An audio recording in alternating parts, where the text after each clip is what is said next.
morning everyone and welcome back on the Space Info podcast. Today we talk about the rocket news of week 36 of 2024. We have a lot of exciting news. The first one you can see now on screen. We will be talking firstly about the Polaris program, particularly about the Polaris Dawn Mission, which after some delays, it's something like 2 weeks that's being delayed due to weather, will be launched. Now the schedule is for Saturday, the 7th of September 2024. Then we talk about again Boeing Starliner. Then I'll give you an exciting news from the Space Info Club if you are particularly from the USA of a very cool event you can participate. Then we talk about some ESA, NASA and some interesting mission by JPL. So let's start. Welcome back on the Space Info podcast. Here we talk about space and everything related to it. If you are passionate about space, astronomy, technology and everything about it, you can join all our social platforms at the Space Info Club or our website at www.spaceinfo.club, where tons of content and a community of experts are there waiting for you. This is the Space Info Club. Polaris Dawn Mission, which as say will be launched on Saturday, the 7th September of 2024. Okay, the delay, the reason behind all those delays, for the people that still don't know, it's weather, but this may surprise you. The weather not at the launch time, at least for the first delays, but the weather at the landing site at again landing time, because as you may have read or heard by the words particularly of Jared Isaacman, someone called him the frontman of the mission, but it's also the man who paid SpaceX and the whole mission, so the funds are particularly from him, and again also some funds will go to St. Jude Children's Hospital in Memphis, if I'm not wrong. But let's talk about the mission now. Well, the capsule and the whole mission profile, particularly under the let's say hardware point of view. So the capsule, the capsule Crew Dragon by SpaceX, is not designed for the harsh condition of the weather, which were forecasted to be encountered at the landing at initial schedule, so it subdued some delays. Now it's scheduled for Saturday the 7th, so we'll see what will happen. Just a very fast recap of the mission with some feature of it. It will reach the farthest point from Earth's surface since 1972 with the last launch of Apollo mission, Apollo 17. So we will have 4 private astronauts, astronauts in the very precise meaning of the word, who will be the farthest humans from Earth at that moment. That will be for sure. Then they will perform some scientific experiments. Will perform as it's scheduled the first private spacewalk. And particularly about this point, I would like you to comment below. Let me know what you think, because not everyone may have considered, at least for sure at SpaceX they did, but not every spectator have considered the safety point of view of this spacewalk. Indeed, the capsule is not equipped with an airlock. You may have seen astronauts on board the International Space Station performing spacewalks. They get out from there in, let's say, 2 stages. So they are in a controlled atmosphere on board the station. So in normal condition, they don't have to wear any spacesuits during the nominal phase of the mission. But when they get out, they just put up their suits, but they don't just open the hatch and get out. So for sure they would just blow out all the internal atmosphere, so that's impossible. But what they will do in this case is that all the 4 astronauts, also the 2 that will remain inside the capsule, will have to wear their spacesuits, and 2 of them will get out of the hatch. So no airlock means that the whole internal atmosphere of the whole capsule will be blown out.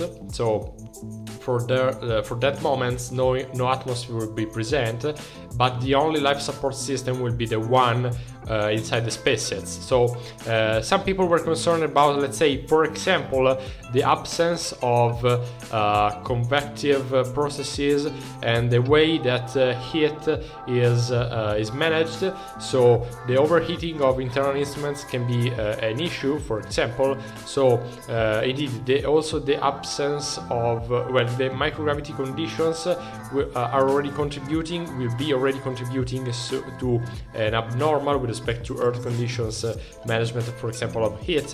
In this case, also the absence of atmosphere. So we'll see. This is also one of the reasons why this mission is so interesting and maybe innovative. We'll see. So the launch schedule, as said, is 3:38 a.m. EDT, which is 7:38 UTC time, September the 7th, 2024. The rocket will be a Falcon 9, and the launch site will be the Kennedy Space Center in Florida. So I'll be watching for sure. Let me know if you will be watching, and in case you are looking at this video later than the launch date, let me know how it was, if you assisted live or not.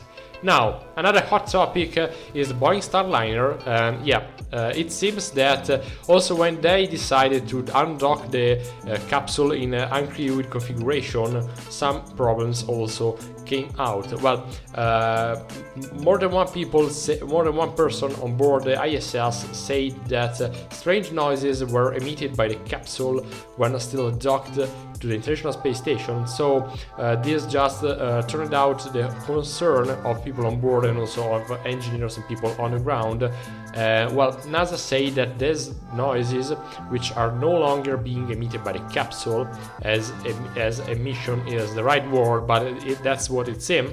Well, they were the result of an audio configuration between the Boeing capsule, so the Starliner, and the International Space Station. So we don't know for sure, at least at the moment, if this is just, let's say, circumstance phrases said by NASA engineers to just minimize the appearance. So we still don't know for sure. Maybe we'll never know. But what we know for sure is that at the time of this registration, which is Thursday, September the 5th, Boeing capsule is still docked to the International Space Station as for the schedule, but will be uncrewed on Friday, September the 6th on around 7 and 4 p.m. EDT. So at this time, the capsule will be undocked, and after performing some specific maneuver to get out of the safety sphere of the International Space Station, it will automatically perform landing maneuver. So we will start the landing sequence, so perform the retro rocket maneuvers, just decreasing the speed and then coming back to Earth. It should the appointment for the landing is Saturday, September the 7th. I've already mentioned this date because it's the same date of the schedule of the launch of Polaris Dawn. So very interesting Friday, this one coming this week. So let me know what you think. I don't want to just keep talking about Starliner because we have just released some few videos about this capsule, so you can find them in the description on our channel, which, by the way, I invite you to subscribe. It's free. You can also push that like button and share the channel with your friends. Again, it's free, but it will be of huge help to us to keep bringing you content for free, for sure. And if you are passionate, if you like what we do, you can also visit our website at www.spaceinfo.club, where you can join the members club, which again is also free. You can read our magazine, you can take educational courses on our website with the experts of the field. Also, there are some articles, and something that I like very much are the interviews of the experts and also the companies in the field, because you can have very valuable insights for what's happening in the space sector right now. Just visit our website. And now let's go on with a very interesting thing, which is something that people define a surprising discovery, because NASA discovers a long-sought global electric field on Earth. Well, what happens? Well, the Endurance mission is a sounding rocket mission, which means that this rocket is not properly of the dimension of a launcher. It is much smaller. Indeed, also university projects and people studying at the university or just passionate about rockets can build this kind of vehicle and launch them in the atmosphere. Well, for sure, at least from the strictly physical point of view. Then, if you think about space law or aviation law, well, be careful. Just get information about your country, your zone, because maybe, probably you are not allowed to launch this sounding rocket into the atmosphere without an authorization, or just informing the authority, avoiding airplanes flying to that airspace while you are launching. Well, don't get too much worried if you are planning to do some kind of project, because it's very easy to get the NOTAM, which is the authorization and the information to the aviation authority. That's very easy. But now let's talk about this information. Well, a lot of people, scientists for sure, at the very beginning of the studies of the Earth's atmosphere, in particular the ionosphere, didn't think that this kind of phenomenon could happen. But when some people started thinking about the physics and what were happening over there, they found out that there could be an additional contribution to the electric field in the ionosphere. You can watch also the presentation video of the mission here while I'm talking with Glenn Collison, the principal investigation of the Endurance rocket mission. Well, what happens? It happens that in the ionosphere, thanks to the environment and the condition over there, the atoms, particularly the oxygen and the hydrogen atoms, can dissociate, which means that the molecula just are shrinked into their composing atoms. But what happens when these dissociations occurs? Well, atoms and ions are just generated from by dissociating the molecula, which means indeed, just because they are ions, this means that they have an electric charge. So when you dissociate a positive and a negative ion from a molecule which is neutral at the very beginning, they just, let's say, gain some kind of electrical property which is due to their charge, but they just don't lose their gravitational property, which is their weight. So the heavier ions will just sink into the atmosphere, while the electrons or the lighter ions, which here are negative, will just tend to float into the atmosphere. And this separation of ions, will cause an electric field just to form between the negative and the positive parts of this dissociation process. What happens is that an electric field, if you just sum up the whole contribution of the whole molecular dissociated in this zone, you can just find out that there is a resultant electric field into a layer of the ionosphere. And this is a phenomenon that happens all over the ionosphere, all around the world. This mission, the Endurance mission, started very few years ago, and thanks to this experiment, allowed Glenn Collison and his team to find out that this phenomenon actually occurs and is very present, is particularly relevant into the atmosphere.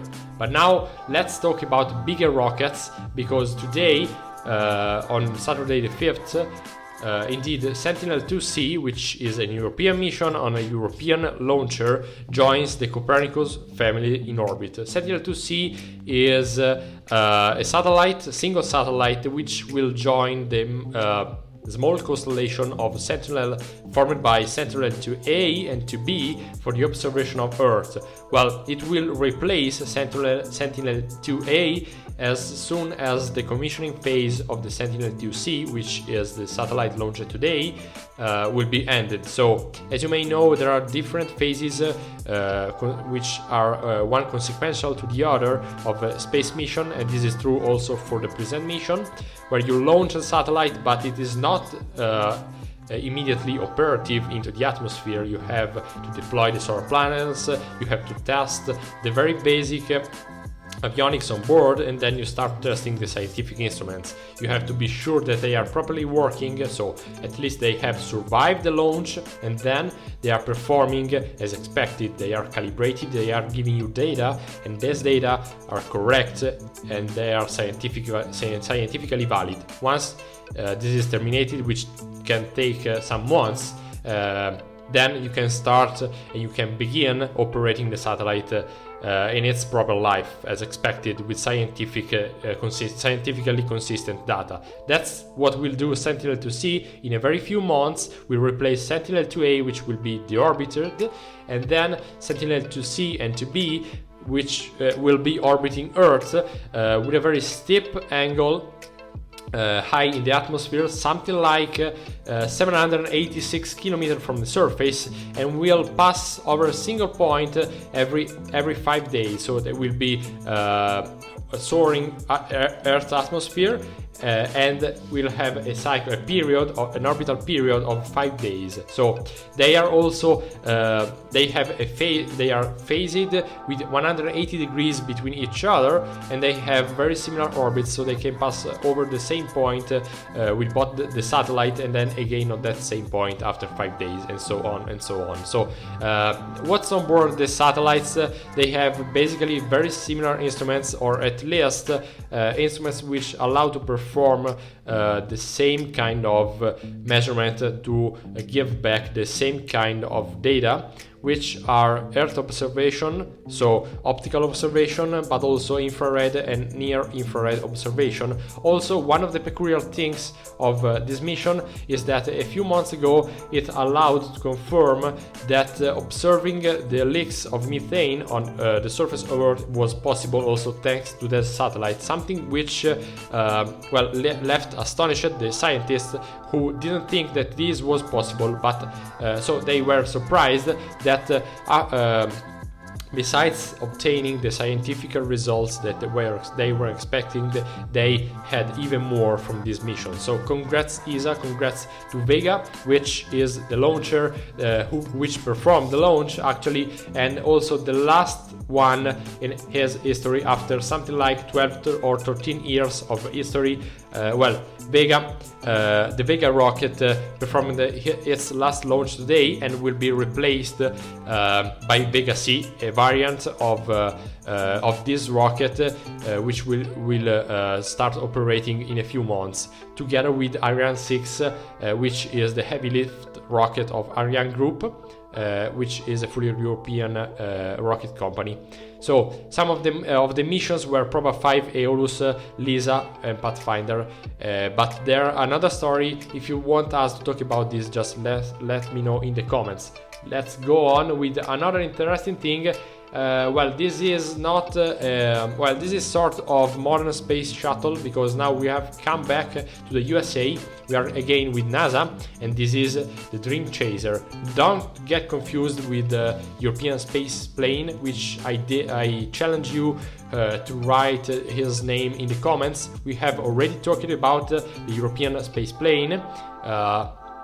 Also, we have interviewed Dante Galle, who is working at the European Space Agency at this super secret project. It's not super secret because everyone knows that the European space plane is being built, but there are some very interesting details that he let us know into his interview on the Space Info Club magazine. Just give a look.